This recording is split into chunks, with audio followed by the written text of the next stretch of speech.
सनितपुर जिला बर' थुनलाइ आफादनि खुंगा 50थि बोसोरसालिया जथुम्मा आरो सनाथि मायथाइ फोरबो फालिथाया रबिबारखालि गाजा गोमजायै जोबनानै थाङो।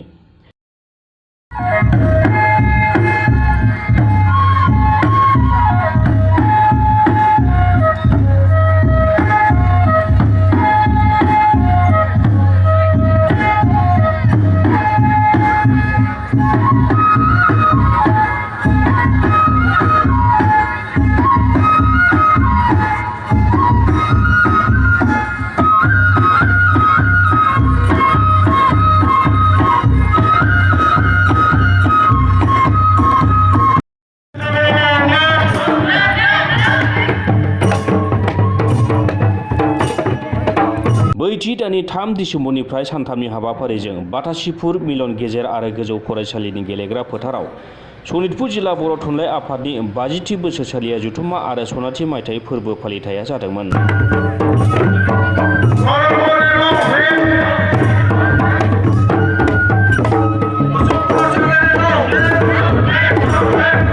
रबिबारखालि एबा जोबथा सानखालि गेवलां मेलनि हाबाफारियाव गाहाय आलासि महरै बाहागो लायो बर' थुनलाइ आफादनि आफादगिरि तरेन बर' बिथाङा।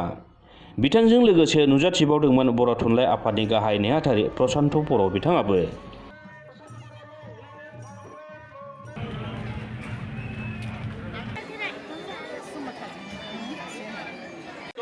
स्मार्टफनाव माने फरायनो हायो। सोरबा गथ'आ दा अनलाइन जे क्लास खालामगासिनो दं, बे इजि जासिगोन। अनलाइन क्लास खालामनो थाखाय इजि जासिगोन। जेरै ससियेल साइन्सखौ नोङो थुनानै होब्लानो ससियेल साइन्स बे फोरोंगिरिया फोरोंबाय थागोन, बिदि मोनगोन। बेनिफ्राय जोंहा भारत बानियाव जोङो सोनो हादों बर' राव। गेवलां मेलाव जर'खा आलासि महरै नुजाथिदोंमोन दुलाराय बर' फरायसा आफादनि आफादगिरि दिपेन बर' बिथाङा। ढेकियाजुलिनिफ्राय आगोना बसुमतारी, समनि रादाब।